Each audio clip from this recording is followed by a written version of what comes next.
Vamos embarcar em uma jornada maravilhosa ao longo da vida humana. Do nascimento à morte, com a ajuda da tecnologia mais avançada.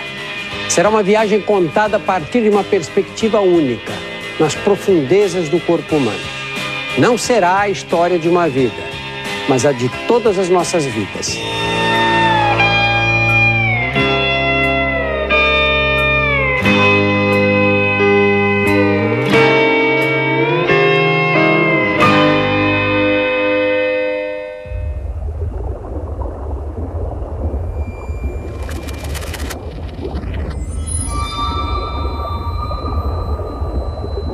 Quarenta semanas depois que o espermatozoide fecundou o óvulo, uma nova vida foi criada.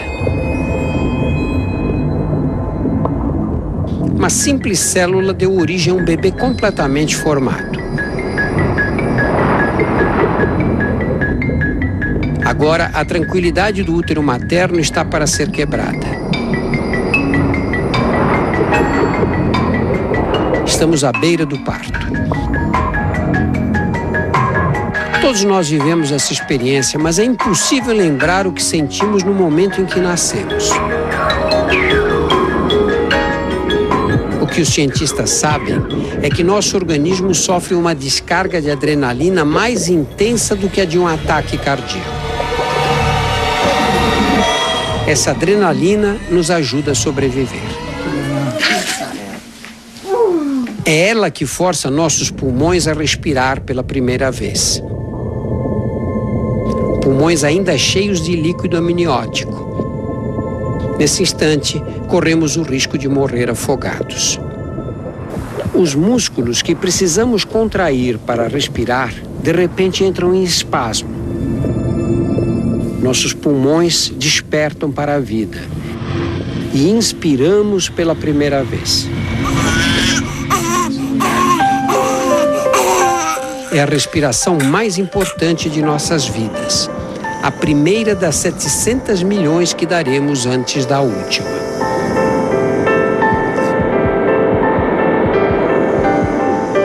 O ar chega à traqueia e percorre os bronquíolos, que se dividem em bronquíolos cada vez mais finos, até desembocar nos alvéolos pulmonares, pequenas formações em forma de saco, onde o oxigênio é absorvido e o gás carbônico eliminado. Nos pulmões existem 30 milhões de alvéolos.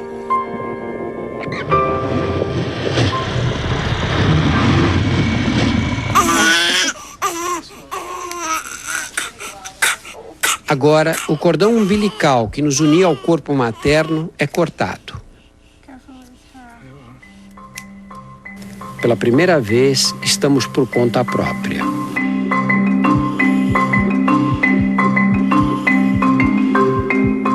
Os órgãos do recém-nascido precisam se adaptar ao mundo externo. É uma tarefa desafiadora e cheia de riscos.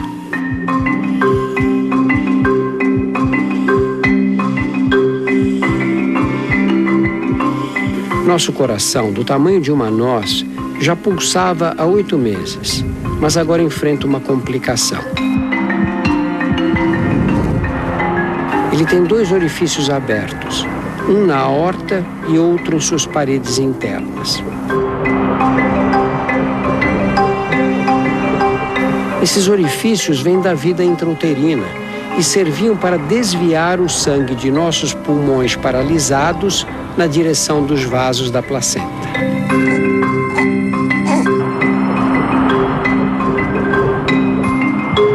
Mas agora que os pulmões funcionam, os 2 orifícios são fechados para sempre.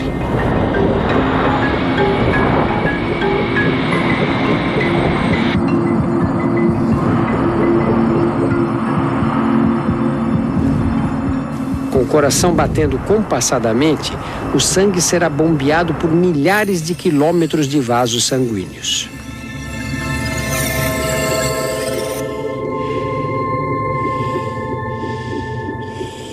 O fígado realiza mais de 500 funções, da eliminação de toxinas à produção de calor. Os rins procuram manter o balanço entre o volume de água necessário para as células e a quantidade que deve ser eliminada na urina. O intestino está repleto de células mortas e de líquido amniótico digerido. É o mecônio.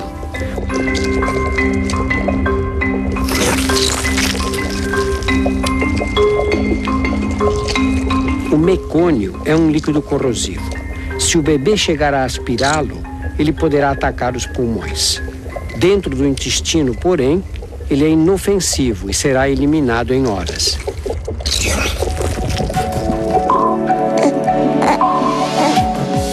Os primeiros goles de leite aceleram esse processo.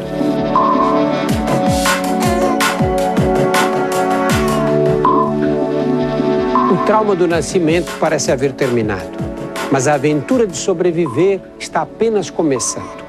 O corpo humano é uma máquina microscopicamente desenhada.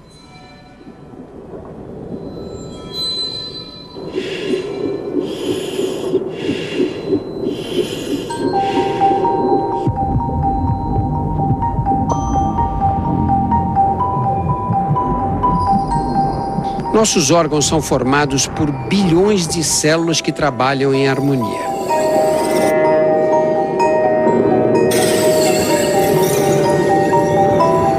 Dentro de cada célula existe uma organização perfeita que diz a cada uma delas o que fazer e de que modo deve comportar-se.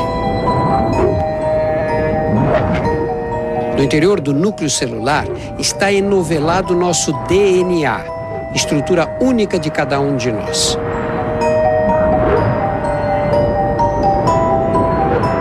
O DNA é a forma que molda o que somos. Nele estão contidas as instruções para criar cada pessoa. O DNA não determina apenas nossa aparência física, mas também estabelece os limites de duração de nossas vidas. Decide quando devemos crescer, desenvolver-nos, envelhecer e até a hora de nossa morte. Mas o DNA não é tudo. A vida sofre o impacto do ambiente e das pessoas com quem convivemos. Com alguns dias de vida, tudo o que fazemos é por instinto, até mamar. O leite materno fornece todos os nutrientes necessários. Bebemos meio litro por dia. Mas o leite é muito mais do que um superalimento. Ele nos protege de um perigo invisível. Em toda parte existem bactérias potencialmente mortais. A pele sofre ataque constante. Em nosso corpo existem 10 vezes mais bactérias do que células.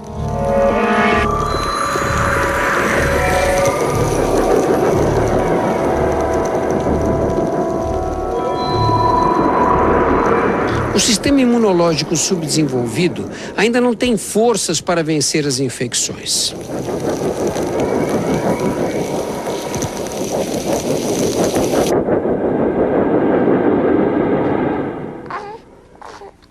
Uma obra-prima de estratégia natural, nossas mães nos passam anticorpos através do leite.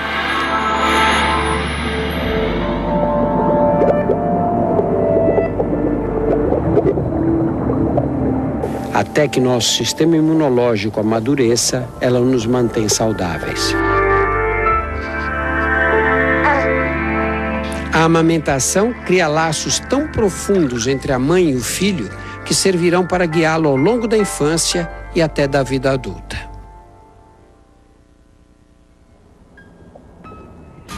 No próximo domingo, vamos sair de casa pela primeira vez. O mundo em nossa volta começa a fazer sentido.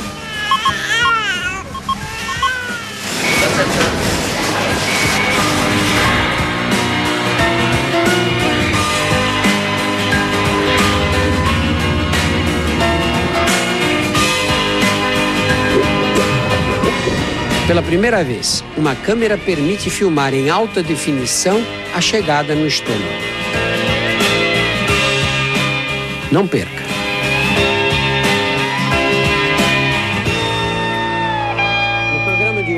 vamos mostrar como se desenvolvem nossos 5 sentidos: olfato, audição, visão, tato e paladar. Ao nascer, ouvimos melhor do que em qualquer outra fase da vida, mas enxergamos mal. O mundo está embaçado e sem cor.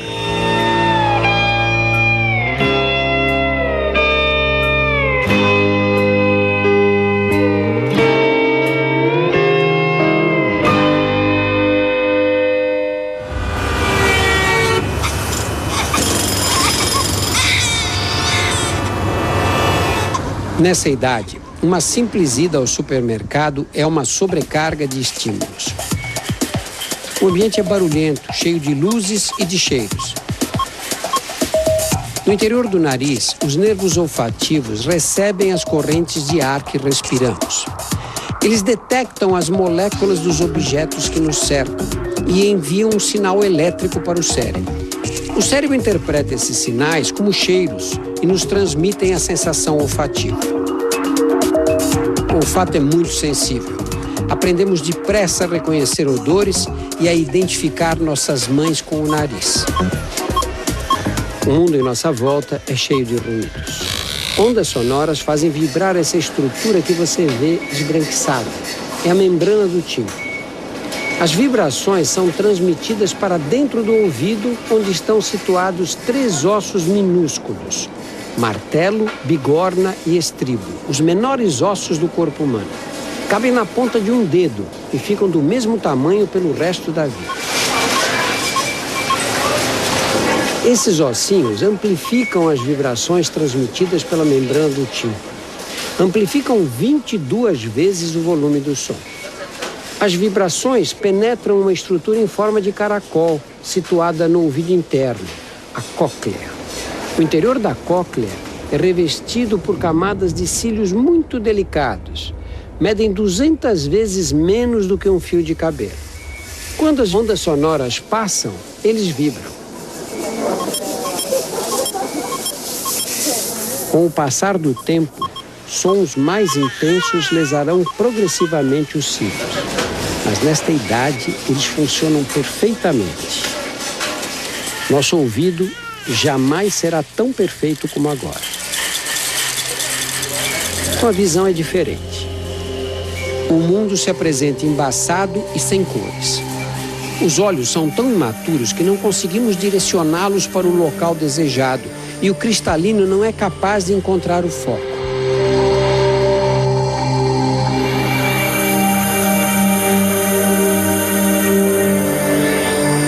Os bebês não conseguem enxergar cores porque a retina, a camada situada no fundo do olho, também está imatura.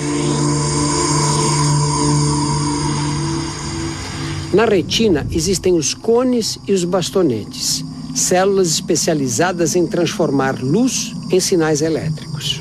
Os cones, encarregados de detectar as cores, ainda estão em desenvolvimento. Por isso, vemos tudo em branco e preto.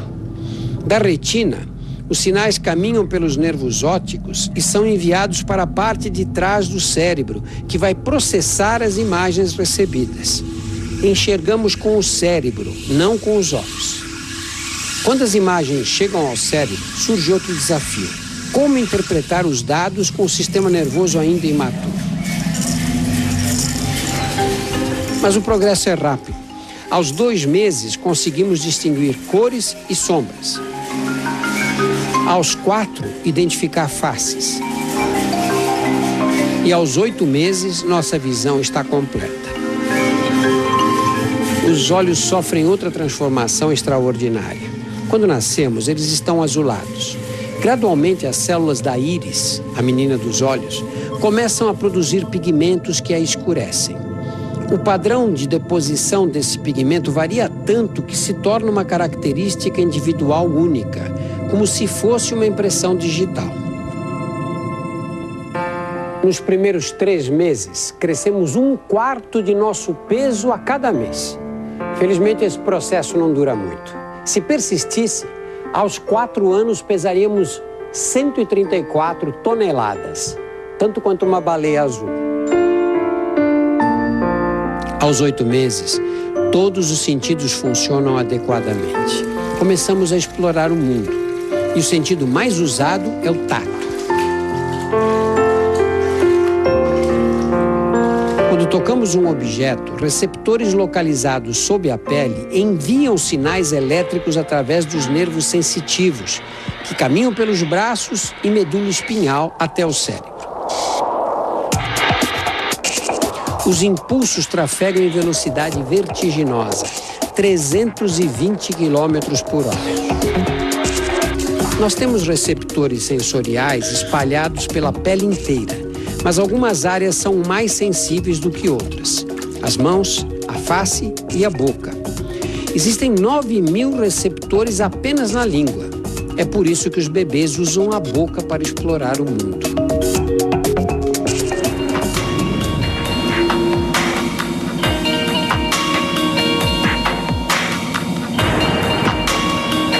A digestão começa na boca. Os dentes trituram os alimentos.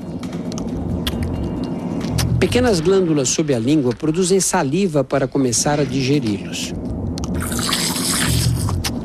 A saliva também lubrifica os alimentos para facilitar o percurso de 12 horas que serão obrigados a fazer pelos 4 metros de intestino.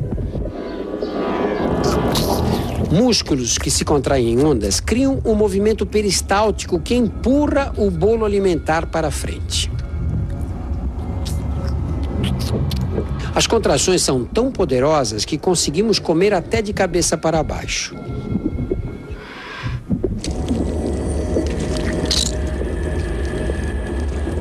Pela primeira vez, uma câmera permite filmar em alta definição a chegada no estômago. O estômago é um reservatório com paredes musculares que se contraem para transformar os alimentos em líquido, com a ajuda do suco gástrico, muito ácido.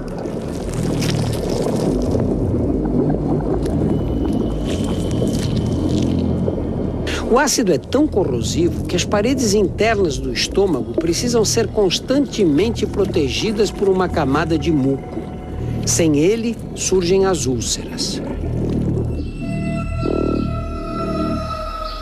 Cerca de 1 hora mais tarde, o estômago espreme a comida por uma passagem estreita, o piloro, que o separa do duodeno.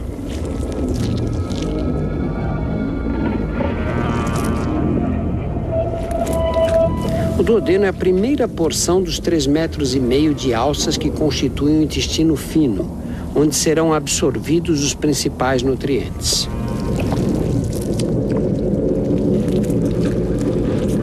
O primeiro passo é dado pelo pâncreas, ao produzir um suco que neutraliza o ácido do estômago. A bile do fígado transforma as gorduras em gotas pequenas. O interior das paredes intestinais possui milhões de projeções microscópicas chamadas vilus, que aumentam a superfície do intestino, facilitando a absorção. Depois de mais 1h30, o intestino já absorveu a maior parte dos nutrientes.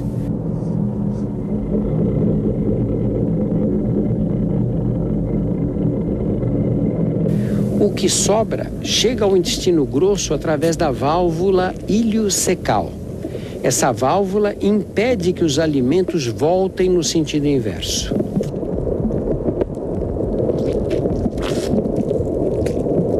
A principal função do intestino grosso é absorver água. O que sobra é uma mistura de restos alimentares, células mortas e bilhões de bactérias. As bactérias do intestino grosso não causam infecção. Elas são importantes porque produzem as enzimas que quebram os carboidratos complexos que o intestino não conseguiu digerir. Finalmente, depois de 12 horas, o corpo elimina o que sobrou da refeição.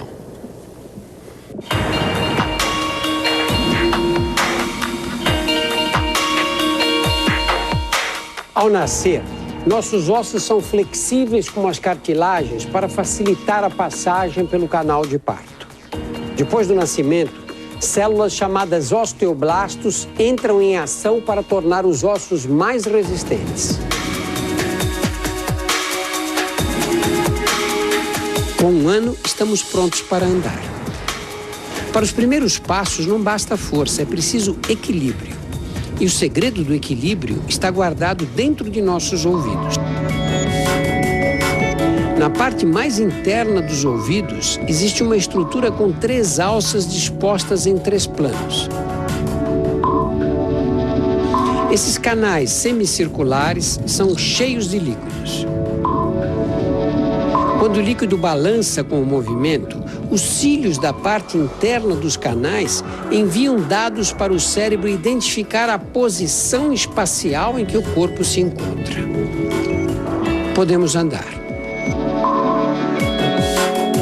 Agora não há mais limites para o que conseguimos fazer.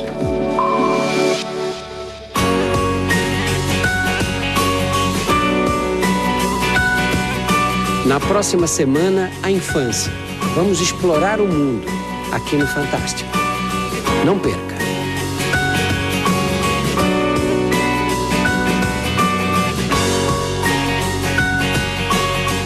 Nos primeiros programas desta série, mostramos a fragilidade dos bebês. Alguns mamíferos dão os primeiros passos assim que nascem. Nós levamos meses para enxergar direito e 1 ano ou mais para andar. Mas ao redor do primeiro aniversário, desenvolvemos a habilidade que nos distingue dos outros animais. Aprendemos a falar.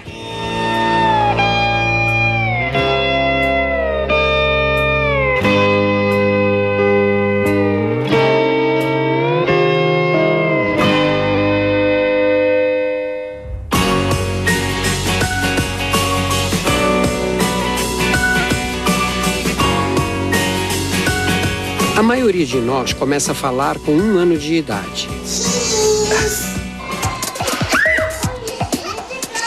Aos 2 anos, já aprendemos 10 palavras novas por dia.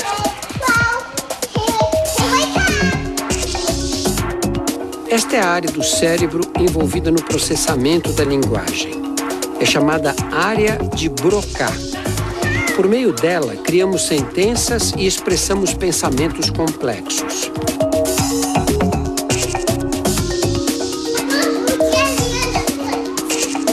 A linguagem é o que torna os humanos tão diferentes. Falando, podemos expressar nossas ideias. Podemos ensinar melhor os nossos filhos. À medida que nosso cérebro se desenvolve, ganhamos outras qualidades únicas de nossa espécie.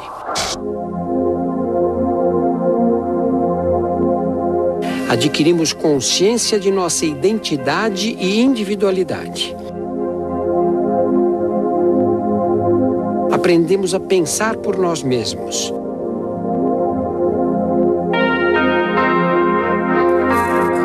E formamos memórias que nos acompanharão por toda a vida. Aos 5 anos de idade, estamos numa fase incomparável. Pouquíssimos mamíferos dedicam tanto tempo à preparação para a vida adulta. Num período de tempo equivalente, os cachorros, por exemplo, estão em plena fase reprodutiva. O nosso relógio biológico, comandado pelo DNA, atrasa em mais de 10 anos o início da vida sexual e nos dá uma grande vantagem. Sobra mais tempo para aprender.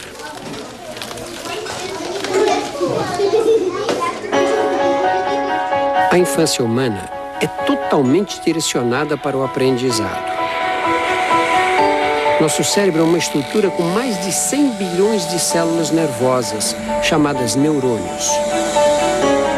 A energia trocada entre eles seria suficiente para manter uma lâmpada acesa o dia inteiro. Os neurônios se comunicam através de impulsos elétricos. Cada impulso é uma fração muito pequena de um pensamento e de uma memória. Quando ouvimos uma palavra nova, nossos ouvidos convertem o som em impulsos elétricos que serão enviados para o cérebro. Podemos aprender porque os neurônios estão constantemente se modificando, formando novas conexões.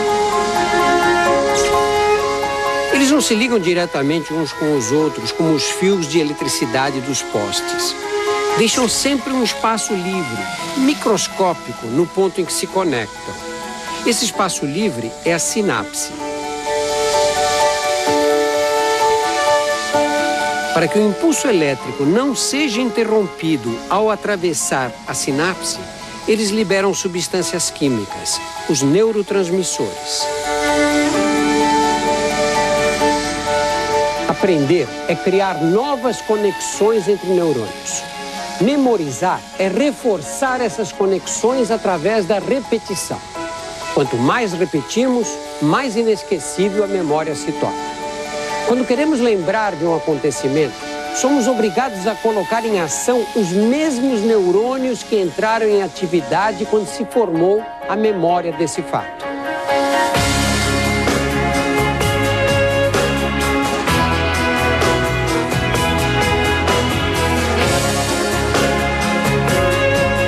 What does the word veteran mean?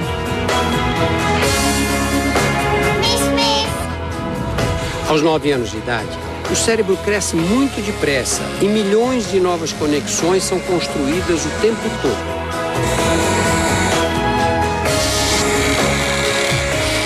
Por isso, a infância é a época ideal para o aprendizado.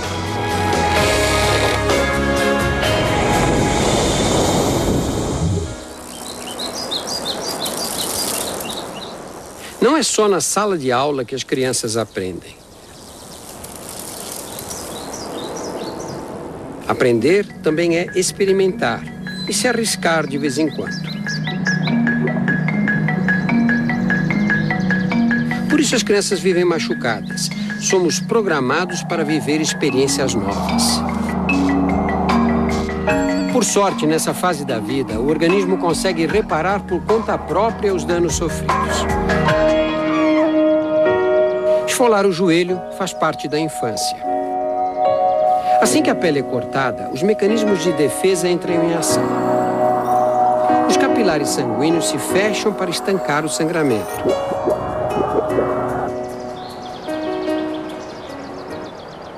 Ao mesmo tempo, as plaquetas, células existentes na circulação, migram para o local e formam uma placa viscosa que também ajuda na cicatrização. É o coágulo.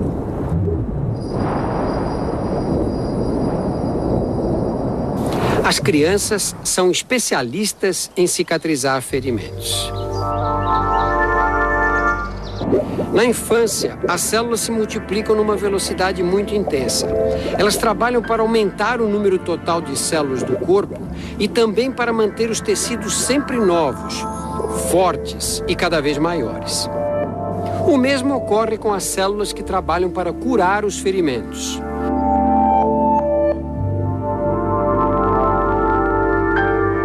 São tão competentes que muitas cicatrizes desaparecem para sempre.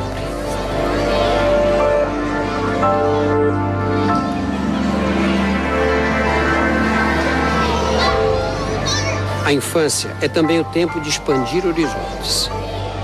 Cada vez interagimos com mais gente. Mas essa sociabilidade nos expõe a germes que podem causar infecções. Felizmente, temos um arsenal de defesas contra eles. Sobrancelhas, cílios, os pelos do nariz e das orelhas impedem a invasão das bactérias que vêm pelo ar.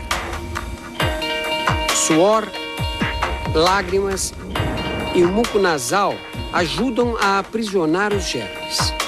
A pele se renova e se protege ao mesmo tempo. Enquanto descama para eliminar as células velhas, elimina também as bactérias que estão na superfície. A boca é mais vulnerável. Descobertas recentes mostram que os germes alojados na boca não são tão inofensivos. Se eles estivessem em outros órgãos, como o coração, poderiam ser fatais. Por sorte, a nossa boca tem uma arma secreta, a saliva. Além de ajudar na digestão dos alimentos, ela possui enzimas capazes de destruir bactérias. Produzimos até 1,5 litros de saliva a cada dia.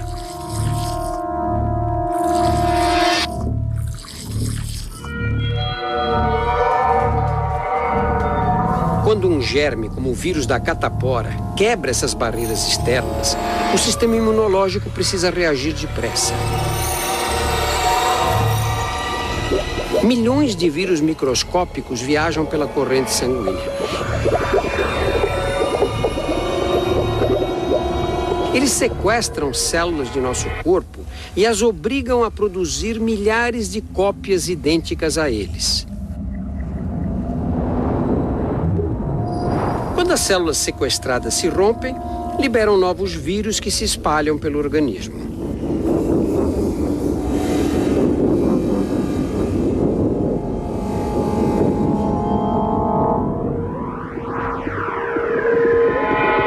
As consequências do ataque são febre e lesões na pele.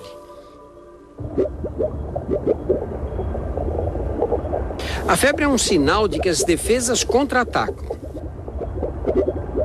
Os vírus param de se reproduzir quando a temperatura do corpo aumenta.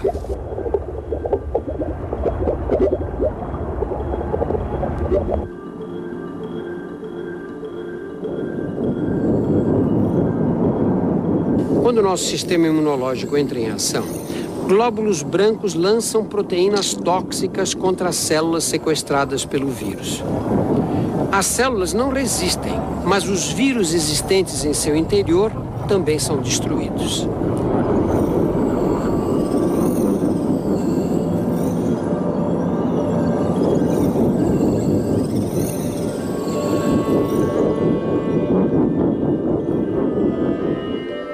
As lesões da pele contêm os destroços dessa guerra, vírus mortos e restos das células que morreram. Pode ser desagradável, mas contrair algumas doenças infecciosas nessa fase da vida é vital para o desenvolvimento do sistema imunológico. O organismo cria anticorpos que serão de grande valia no futuro. Antes, sobrevivíamos às custas dos anticorpos que recebíamos passivamente através do leite de nossas mães. Agora somos capazes de fabricá-los por conta própria. Se entrarmos em contato com o mesmo germe pela segunda vez, os anticorpos atacarão imediatamente. Os glóbulos brancos destruirão os inimigos antes que eles proliferem. Por isso, a infância é a época ideal para a vacinação. Nas vacinas, usamos germes atenuados ou fragmentos deles. Os anticorpos criam uma imunidade semelhante àquela que seria adquirida se tivéssemos a doença. Ficamos protegidos. Aos 11 anos, a infância está perto do fim. Estamos prestes a sofrer uma das maiores mudanças de nossas vidas. No próximo domingo, entraremos na adolescência, aqui no Fantástico. Não perca. Ao redor dos 11 anos, a infância se aproxima do fim. O corpo se prepara para transformações radicais. Mudará mais rapidamente do que em qualquer outra fase. Vai ficando para trás a ingenuidade infantil. Estamos à beira da vida adulta.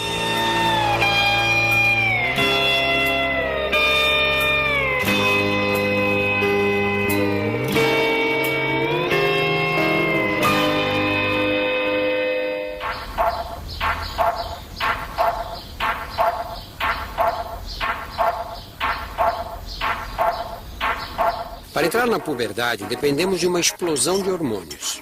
Não há programação fixa. Essa fase pode começar a qualquer momento, dependendo de nossos genes, do estilo de vida e até da dieta alimentar.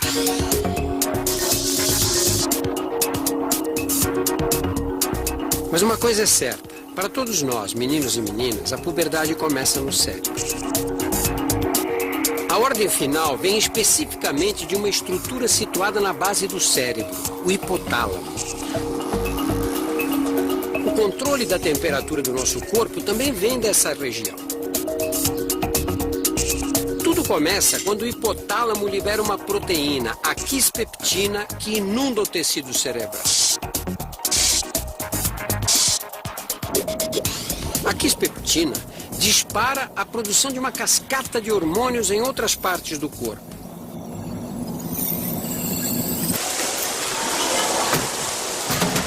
Hormônios que estimulam o amadurecimento dos órgãos sexuais. Nas meninas, amadurecimento significa ovulação. Pela primeira vez na TV, conseguimos ver os ovários em alta definição. É essa parte branca que aparece.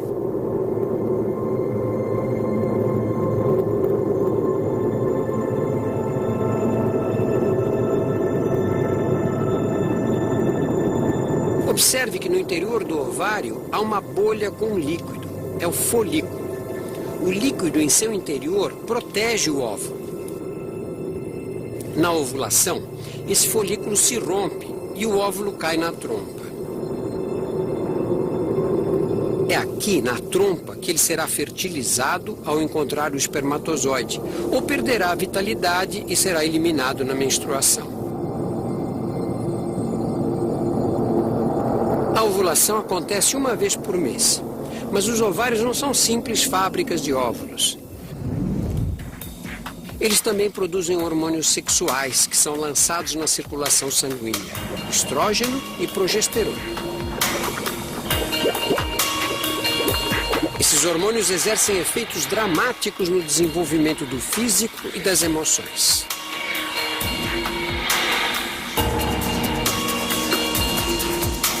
Meninas e meninos vivem uma experiência de crescimento acelerado.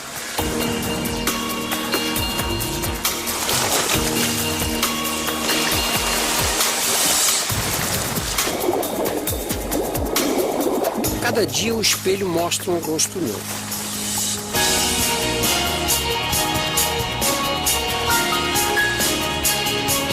E todo o corpo muda mais rápido do que podemos perceber. Meninas se tornam mulheres, meninos viram homens.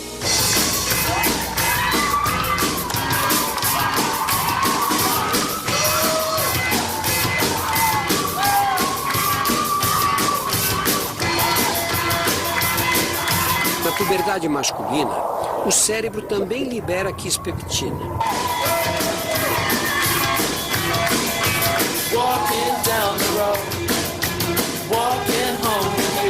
O fluxo de hormônios causado por ela estimula os testículos para produzir esperma. E testosterona, muita, 10 vezes mais do que antes.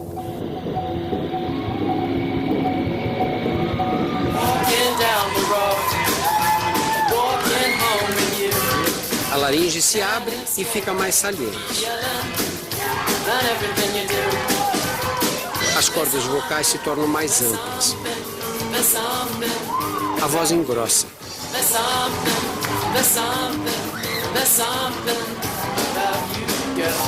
Os pelos crescem.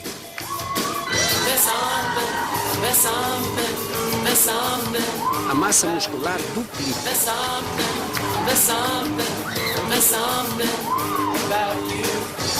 Essas são as transformações que podemos ver e ouvir, mas por dentro também estamos em plena mudança. No cérebro, os neurônios formam milhões de novas conexões. O humor e o caráter mudam. Somos tomados por novas emoções. E de repente, uma emoção se sobrepõe a todas as outras. Pela primeira vez, o sexo oposto nos atrai.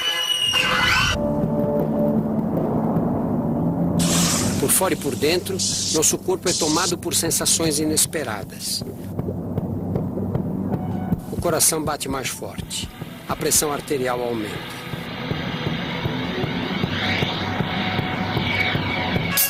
Os lábios se agitam. A face fica ruborizada.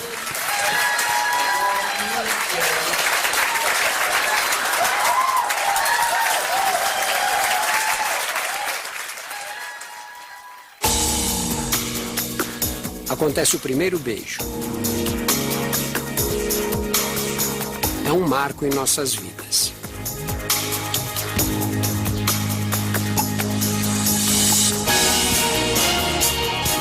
No próximo domingo, aqui no Fantástico, chegaremos à vida adulta. Não perca!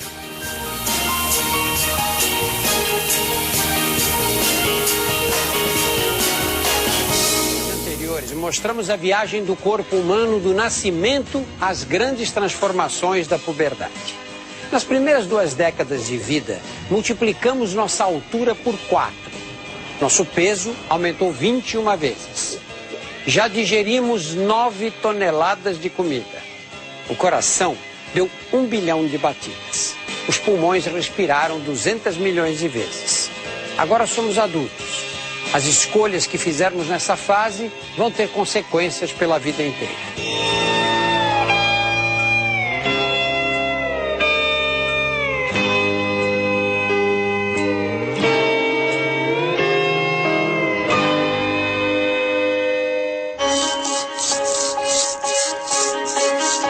Aos 20 anos já atingimos a estatura máxima, mas jamais deixaremos de nos modificar.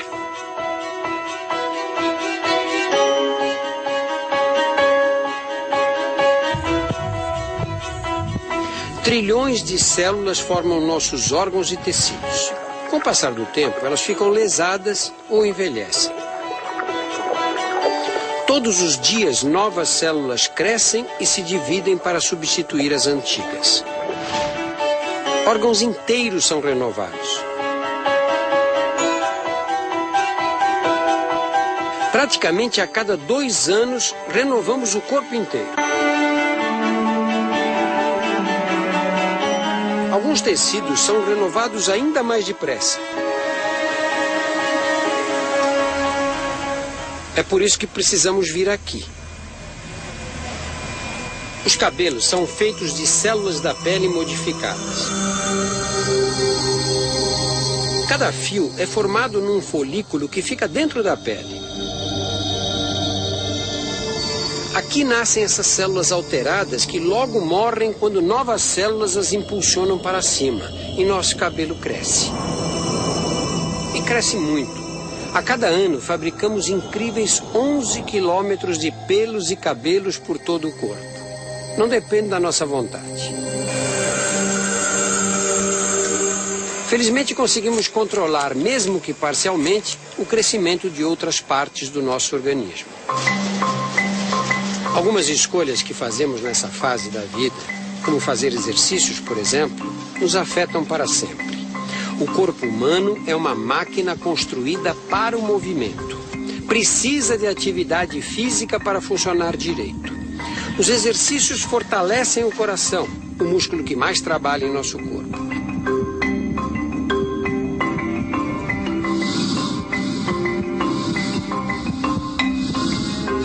As contrações bombeiam mais sangue. O coração pode bater mais devagar.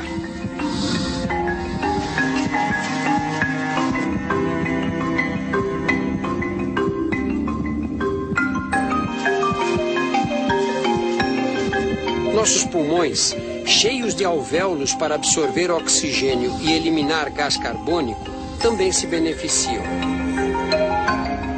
O exercício estimula os capilares sanguíneos dos alvéolos a crescer e a absorver mais oxigênio.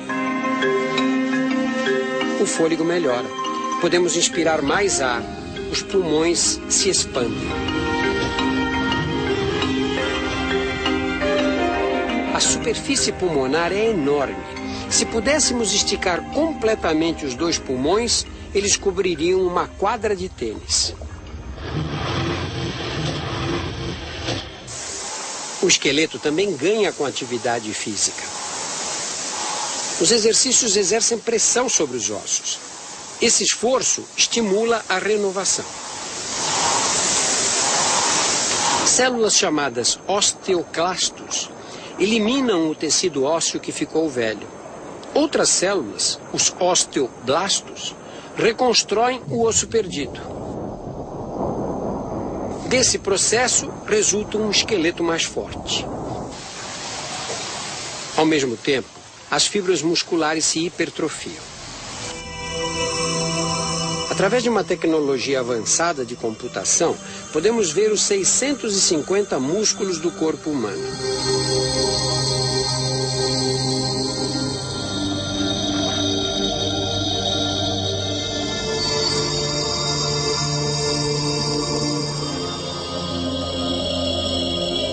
Eles representam 1/3 do peso total de um adulto.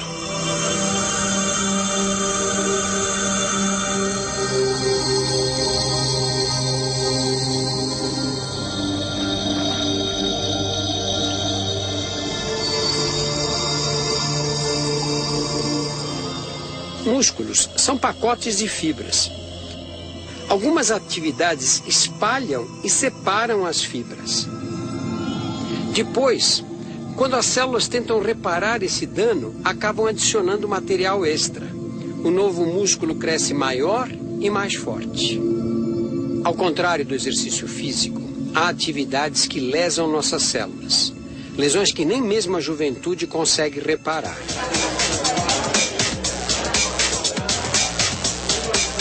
Festas fazem parte da vida aos 20 anos.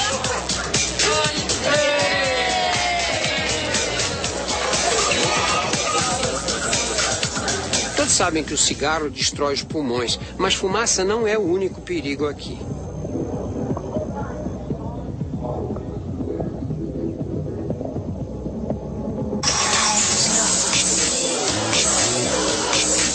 Desde que nascemos, a audição é prejudicada pelos ruídos mais intensos.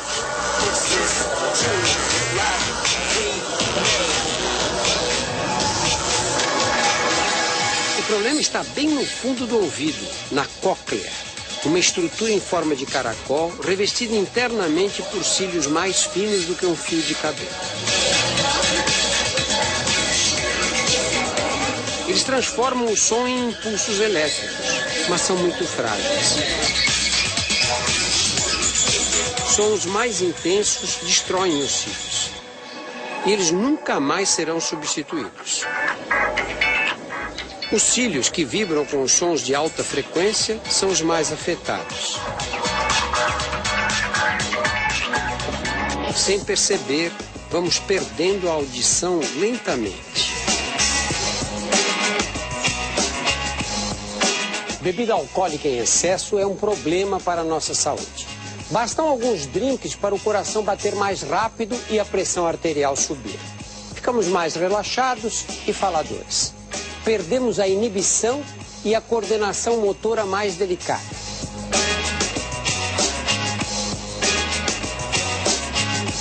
Beber com os amigos faz parte da rotina da maioria dos jovens aos 20 anos.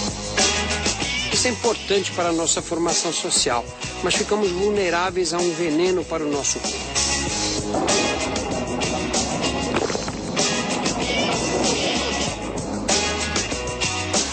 O álcool entra na corrente sanguínea e muda nosso estado físico e mental. Quanto mais bebemos, mais neurônios são afetados. Algumas sinapses são ativadas, ou seja, a conexão entre alguns neurônios fica mais rápida. Enquanto outras sinapses ficam completamente bloqueadas.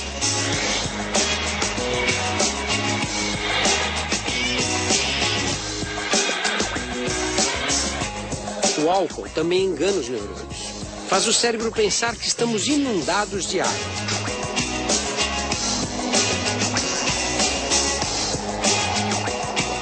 Equivocado, ele envia uma ordem para os rins produzirem mais urina. Perdemos um líquido precioso. Sem perceber, ficamos desidratados. A manhã seguinte nos reserva uma surpresa.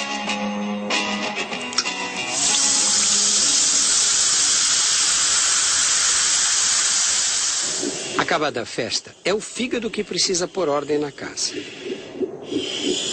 O fígado é o centro de controle químico do corpo. Realiza mais de 500 funções. Uma delas é a de eliminar as substâncias tóxicas ingeridas durante a bebedeira. Esse processo de desintoxicação exige água, bastante água. Para o fígado, não importa de onde ela venha. Como 75% do cérebro é composto de água, quando o fígado precisa dela, é o cérebro que sofre. Surge a dor de cabeça característica da ressaca. O melhor remédio para curá-la? Beber água. Muita água.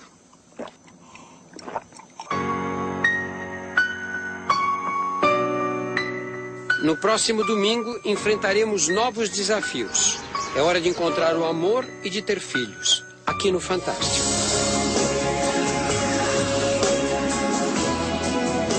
Não perca.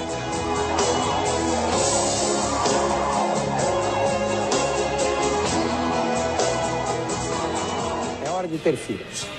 Podemos pensar que a atração sexual seja um fenômeno físico ou social, mas boa parte dela depende da biologia. Usamos os olhos para escolher nossos parceiros, mas o olhar não é tudo. A atração depende do olfato.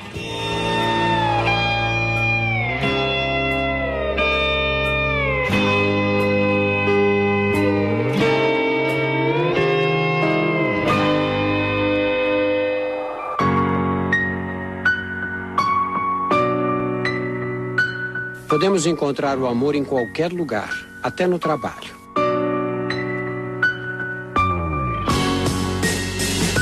De repente, alguém nos parece muito mais interessante do que os outros. Os românticos dizem que estar apaixonado é um capricho do coração. Mas, na verdade, o segredo da paixão se acha guardado no interior, lá no fundo de nosso nariz.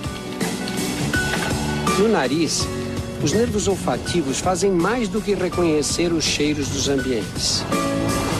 Sem percebermos, eles também detectam e analisam as características de uma substância química liberada junto com o suor das pessoas que nos cercam. Os ferormônios. Por incrível que pareça, os ferormônios carregam informações detalhadas sobre nossa genética, saúde e capacidade de resistir a doenças. Na hora da paquera, o cérebro analisa esses sinais para nos ajudar a escolher a pessoa com os melhores genes.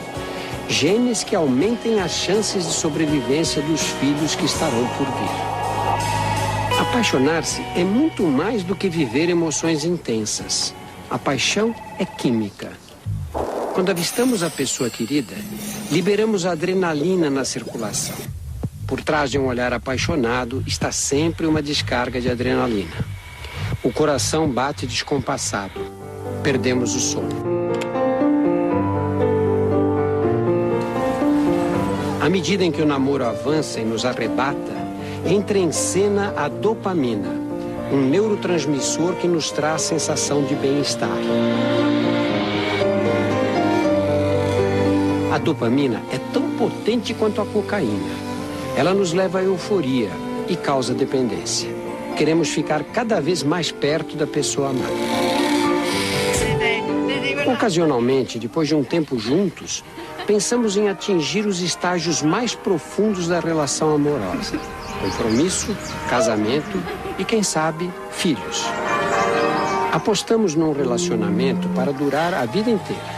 E quem diria, até nossas futuras bodas de ouro dependerão de substâncias químicas. O relacionamento íntimo e duradouro só existirá se a química for favorável. Sexo não é apenas uma fonte de prazer ou um meio de ter filhos. Sexo causa encantamento e reforça a ligação entre os amantes. Durante o orgasmo, nossas hipófises inundam a circulação com ocitocina, o hormônio que estreita laços afetivos. É o mesmo hormônio que liga o bebê à mãe. Quanto mais sexo, mais ocitocina, mais ligados a outra pessoa nos sentimos.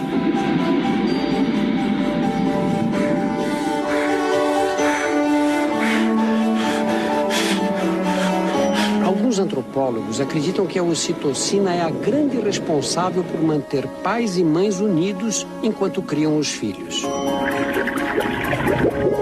União importante para garantir a sobrevivência das crianças. Sem ela, talvez a espécie humana não teria chegado aos dias atuais.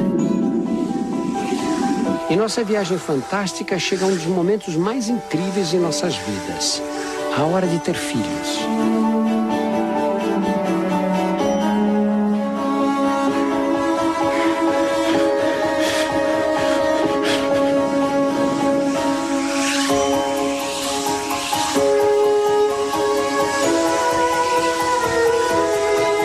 O óvulo é a maior célula do corpo humano. Todo mês a jornada se repete. Ele amadurece e é expulso do ovário. Normalmente, o óvulo morre e é eliminado do corpo durante a menstruação. Mas este terá outro destino: dar origem a um bebê.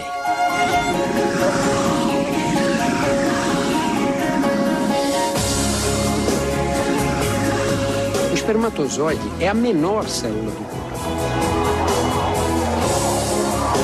300 milhões de espermatozoides invadem a vagina durante a ejaculação.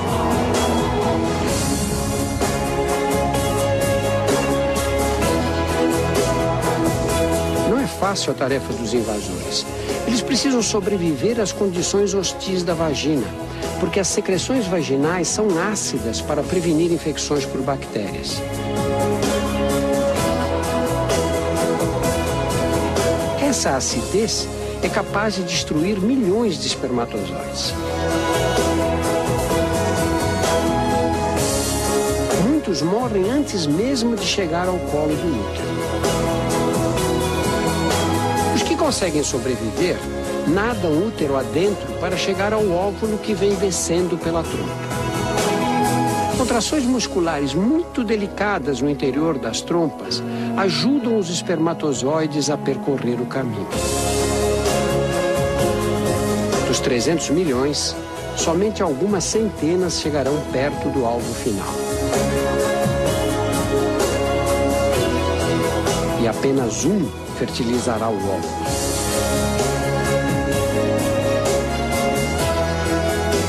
É a seleção natural em sua essência, a sobrevivência do espermatozoide mais forte, mais apto, do que carrega o melhor DNA para transmiti-lo aos descendentes.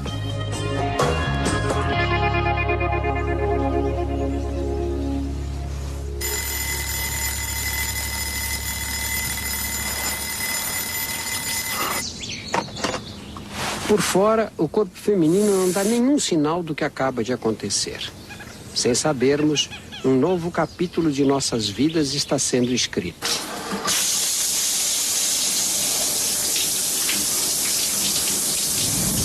Nas próximas 40 semanas, uma única célula vai se transformar num bebê.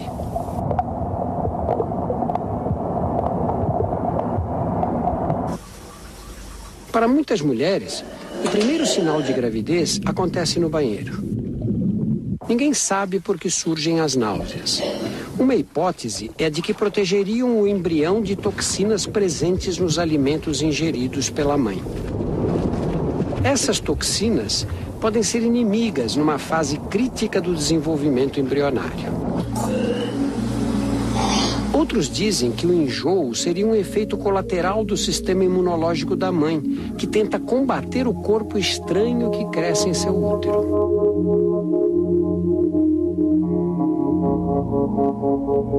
O embrião pode ser comparado a um parasita. Suga a energia da mãe enquanto retira do corpo dela tudo o que precisa. Ele está aparelhado com um kit de sobrevivência, a placenta. Na placenta, o sangue da mãe passa os nutrientes para o feto através de uma membrana.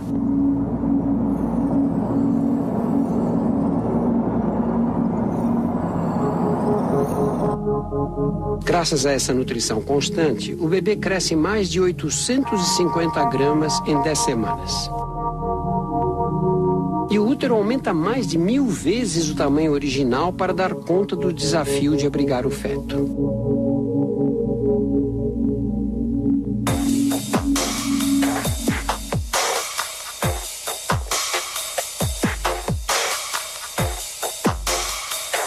barriga cresce.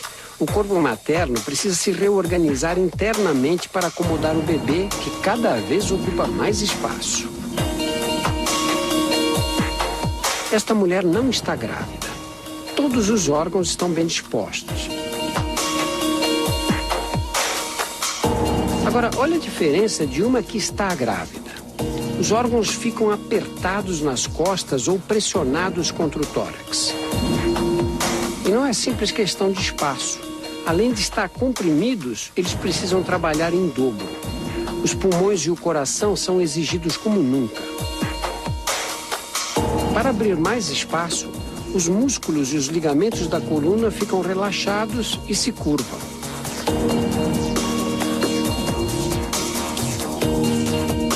O estômago é praticamente esmagado e sofre uma rotação de 45 graus.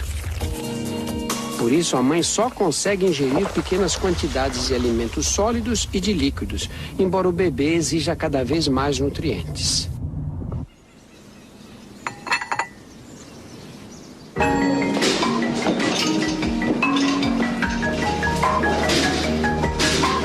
Finalmente, depois de 9 meses, chegou a hora. Expulsar do corpo da mãe um bebê de quase 3 quilos é uma tarefa complicada. Os ligamentos se tornam mais elásticos para permitir que a bacia se abra para formar o canal de parto. Mesmo assim, a passagem fica bem apertada. Vamos acompanhar o caminho estreito que o bebê deve percorrer na hora do nascimento. Ele ainda tem que girar o corpo para conseguir passar pelos ossos da bacia da mãe.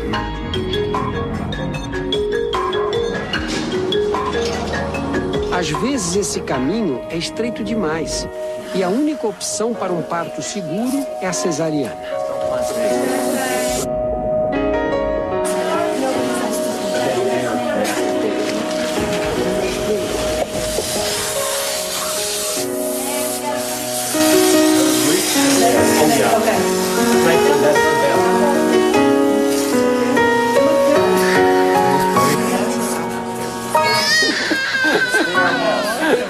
Há 30 anos éramos bebês. Hoje somos pais e mães. Criar filhos exige grande esforço físico e emocional. A partir de agora, nossa vida vai mudar para sempre. A juventude ficou para trás. Os anos passam e nosso corpo está para entrar numa nova fase de mudanças. No próximo domingo, a nossa viagem fantástica continua. Enquanto os filhos crescem, nós também nos transformamos. Domingo que vem. Até lá.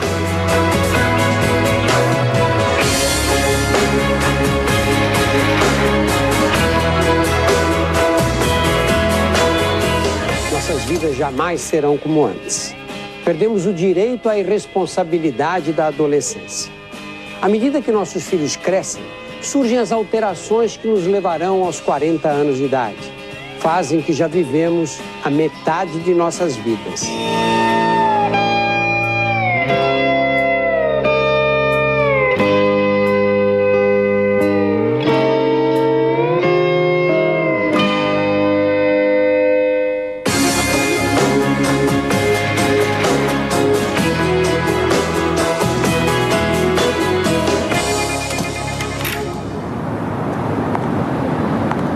Nessa idade, o corpo humano atingiu a maturidade.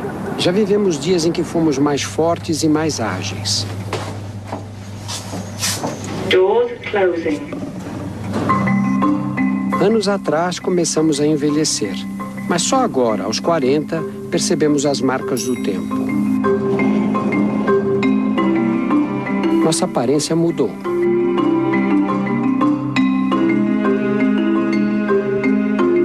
O efeito cumulativo do sol é responsável pelos primeiros sinais. Aparecem as rugas.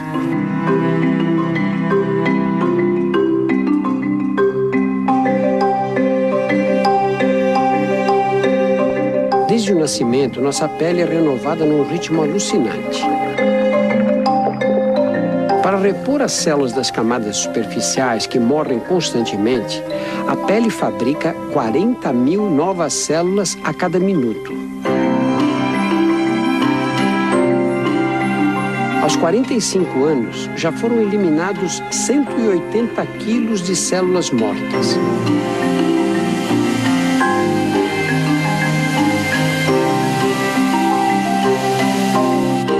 A renovação é tão rápida que as células mais velhas de nossa pele não têm mais do que 1 mês de idade.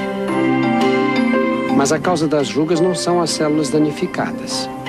As rugas se tornam mais nítidas por causa das fibras do tecido que dá suporte à pele, o colágeno.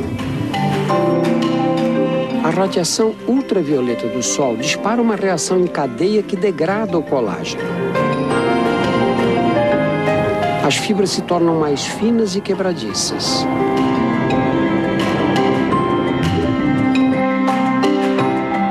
A pele perde a elasticidade, fica flácida. As rugas são inevitáveis.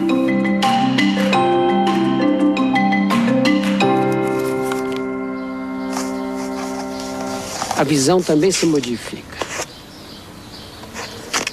Podíamos ler sem óculos. O cristalino, a lente de nossos olhos, é formado por células que não se renovam, assim como as células do coração e algumas do cérebro.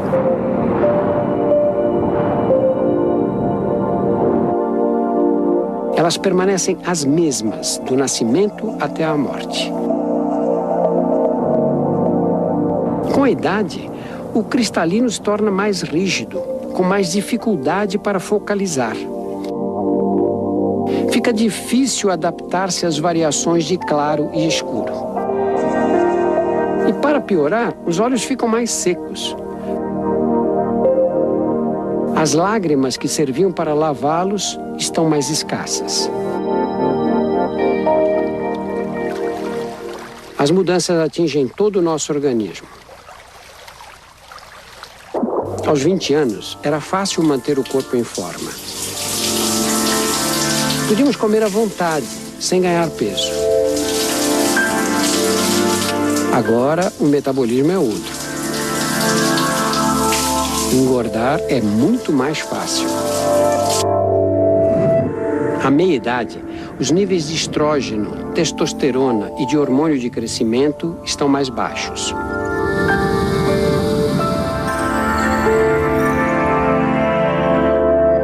Como consequência, perdemos massa muscular. Perdemos cerca de 3 quilos de músculo por década. Com menos músculos, queimamos menos calorias. O organismo fica mais econômico. Precisa de menos combustível para funcionar. Se continuarmos a comer como antes, o excedente é armazenado sob a forma de gordura.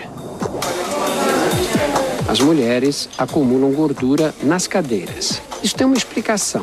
Durante a gravidez, a gordura acumulada nessa região funciona como uma reserva de energia.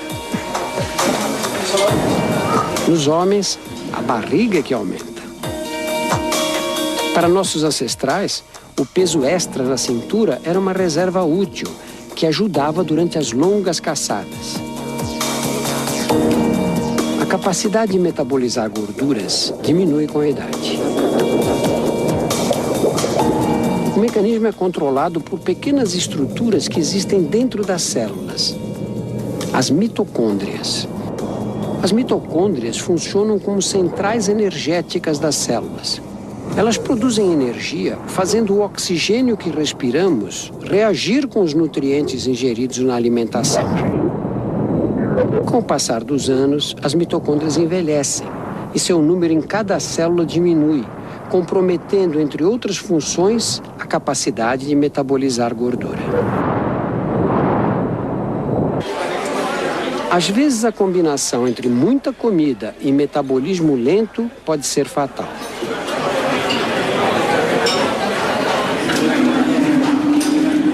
O abdômen avantajado é mais do que um problema estético. A gordura que se vê por fora reflete o acúmulo nos espaços entre os órgãos internos. E a gordura pode invadir cada espaço livre dentro do corpo. Pela primeira vez, uma câmera consegue mostrar em alta definição a extensão dos depósitos de gordura no interior da cavidade abdominal. Tudo que você vê em amarelo é gordura. Aqui o intestino está quase todo encoberto. A gordura não se deposita apenas nas cavidades internas. Ela o faz também, e mais perigosamente, no interior das artérias. Esses depósitos diminuem o diâmetro dos vasos sanguíneos e dificultam a passagem do sangue. O coração precisa bombear com mais pressão para vencer a resistência.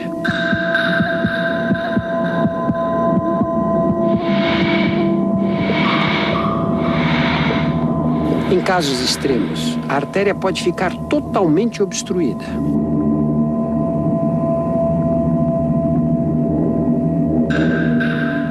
Quando isso acontece com as coronárias que irrigam o coração, o músculo cardíaco privado de oxigênio entra em espasmo.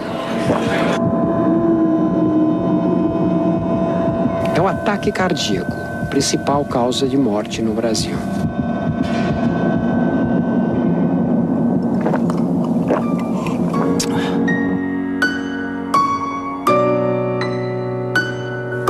Quando atingimos os 50 anos, nosso metabolismo está mais lento, mas o estilo de vida não. Vivemos atolados de obrigações familiares, compromissos sociais e trabalho. Essa pressão cria condições para a instalação do estresse.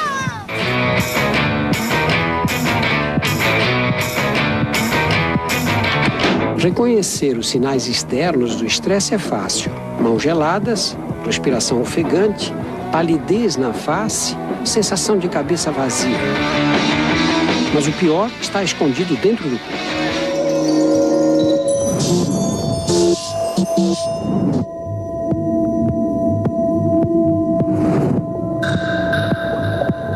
As glândulas suprarrenais jogam adrenalina e cortisol na corrente sanguínea.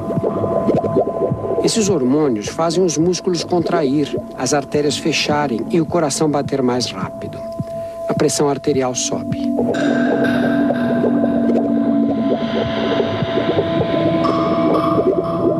Somos tomados pelo reflexo de fugir ou lutar.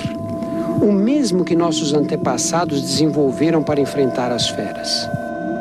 Mas a diferença deles, nossos predadores estão sempre por perto. A conta a pagar. O trânsito parado, o filho que anda em más companhias. Não há escapatória. O corpo tem que aguentar as consequências. O estresse danifica e apressa o envelhecimento dos vasos sanguíneos.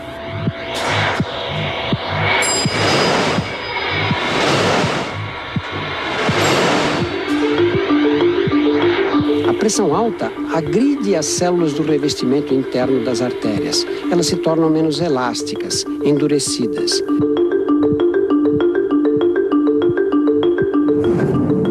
Principalmente a maior de todas elas, a aorta.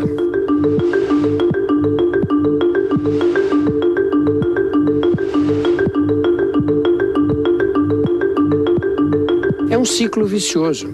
O estresse provoca danos nas artérias, aumenta a pressão e faz o coração trabalhar com mais carga.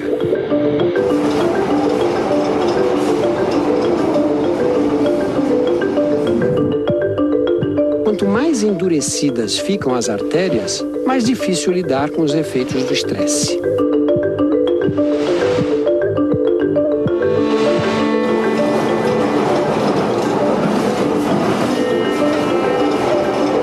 Chegamos ao limite. O coração se hipertrofia para empurrar o sangue por um caminho estreito e danificado.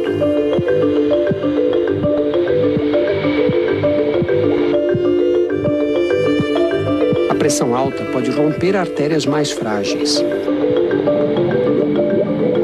Quando a ruptura ocorre em uma artéria do cérebro, acontece um acidente vascular, popularmente conhecido como derrame cerebral. Para as mulheres, essa fase da vida reserva um outro desafio, a menopausa. Os ovários ficam sem óvulos e as menstruações desaparecem. A produção de hormônios sexuais, estrógeno e progesterona, cai. O corpo feminino vive o fim da idade reprodutiva. A falta de hormônios altera as regiões do cérebro envolvidas no humor, na disposição e no controle do sono. O hipotálamo, área que coordena o controle da temperatura do corpo, também é afetado. O rosto fica afogueado, surgem ondas de calor acompanhadas de suor e arrepios de frio. Os ossos e os músculos se ressentem da falta de hormônios e enfraquecem.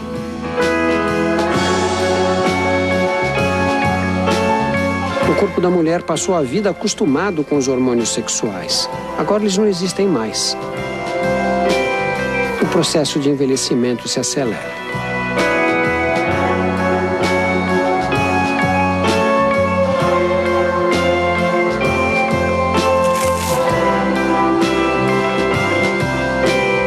Enquanto os filhos saem de casa e nós nos aposentamos, nosso corpo entra em mais uma fase de mudanças.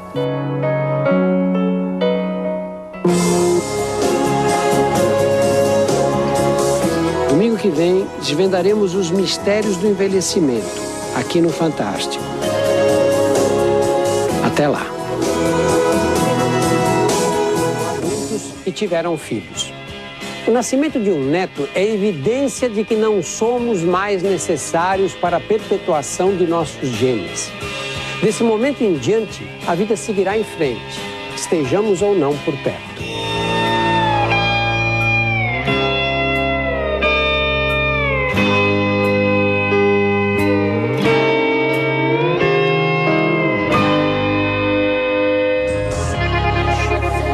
Em 70 anos, uma recém-nascida se tornou avó ou bisavó. Quando nos aposentamos, a vida corre mais devagar. Nossos movimentos também estão mais lentos. Os sinais externos da idade ficam mais evidentes. E nossos sentidos menos sensíveis. Desde o nascimento, começamos a perder os cílios responsáveis pela captação dos sons no interior do ouvido. Nessa idade, já temos dificuldade para escutar os sons de alta frequência. Devagar, com o tempo, perderemos até os que captam frequências baixas. Os ossículos que transmitem as ondas sonoras da membrana do tímpano para dentro do ouvido endurecem. Fica difícil ouvir o que os outros falam. A visão também piora. A vida inteira exposto aos raios de sol, o cristalino, a lente dos olhos, perde a elasticidade e escurece. Pode até mudar a cor dos olhos.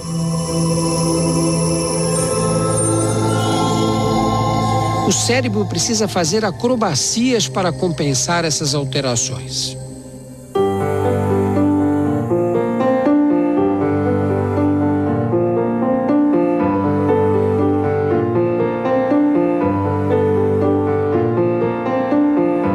O esqueleto reflete bem o desgaste de muitos anos.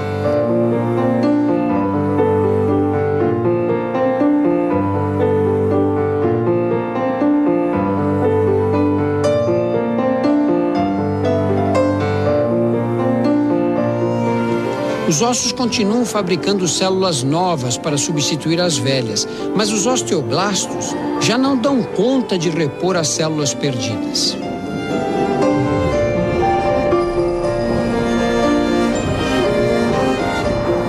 A perda constante de massa óssea torna os ossos quebradiços. É a osteoporose, um perigo permanente.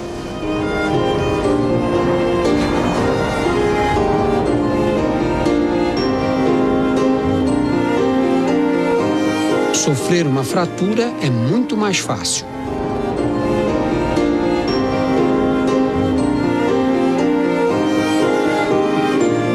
Isso acontece com ambos os sexos. Mas as alterações hormonais da menopausa aceleram o processo nas mulheres.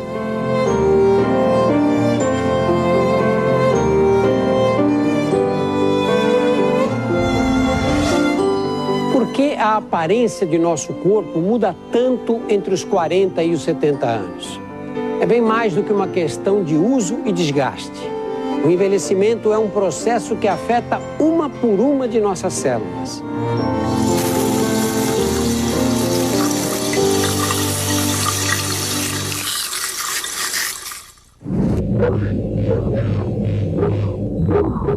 A cada dia, bilhões de nossas células se dividem em duas. Para isso, precisam duplicar o DNA e destinar uma cópia para cada célula filha. Enquanto as células mais velhas morrem, as recém-nascidas ocupam o lugar deixado por elas.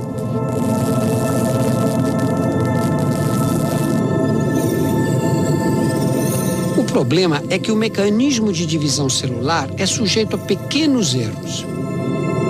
Quando o DNA é copiado, as imperfeições contidas nele também são duplicadas.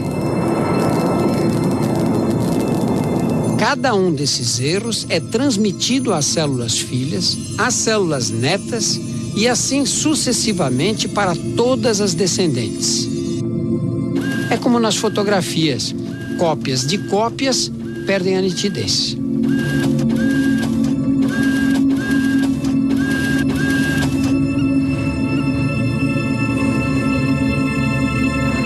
Desde o nascimento, trocamos todos os ossos do nosso rosto a cada 2 anos.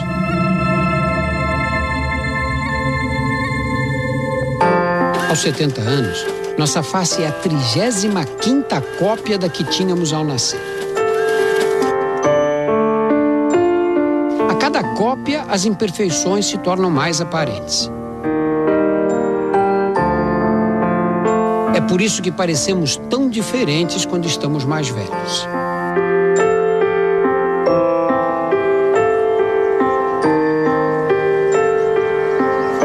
Outra causa de envelhecimento está no ar que respiramos.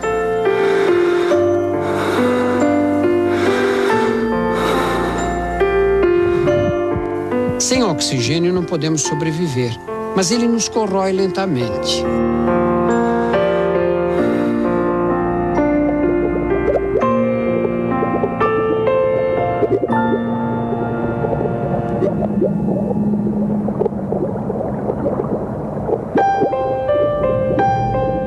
Dentro de cada célula, as mitocôndrias são nossas centrais energéticas, nossas fábricas de energia. Elas combinam o oxigênio com os nutrientes para produzir a energia necessária ao funcionamento do organismo.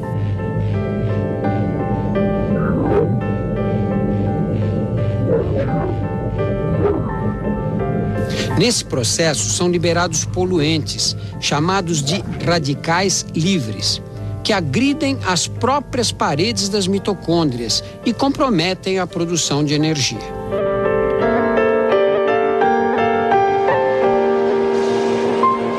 Como consequência, não conseguimos mais repor as células necessárias, nem corrigir os defeitos ocorridos em seu DNA. O funcionamento dos órgãos fica comprometido.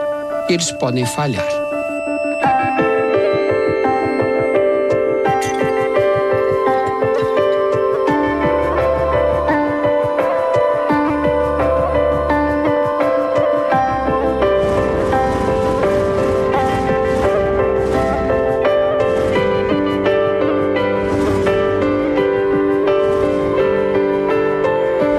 A morte, como a vida, é um processo construído no interior de nossas células.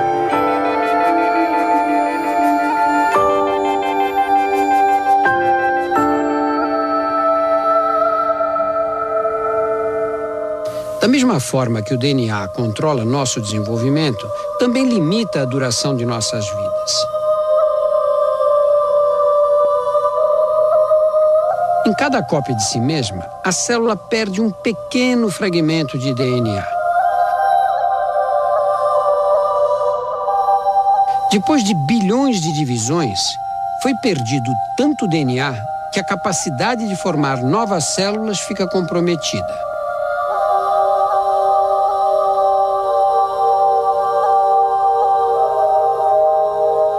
A morte não é um acontecimento instantâneo. É um processo através do qual os órgãos, pouco a pouco, entram em falência. Ao dar as últimas batidas, o coração espalha pelo corpo hormônios que aliviam a dor, as endorfinas.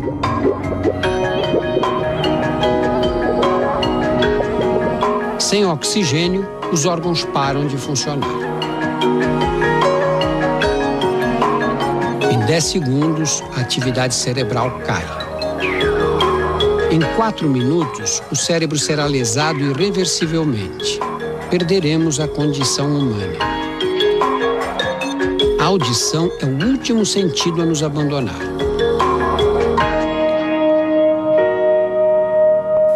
Mas algumas células permanecem vivas até mesmo depois da morte. As da pele ainda se dividem por 24 horas. E são necessárias 37 horas para que o último neurônio encerre sua atividade.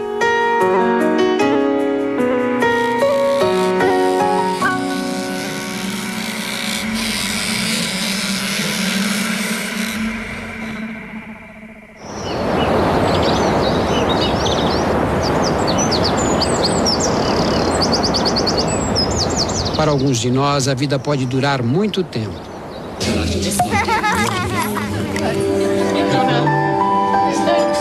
Quem nasce hoje tem expectativa de viver 80 anos ou mais. Mas todas as jornadas um dia devem terminar.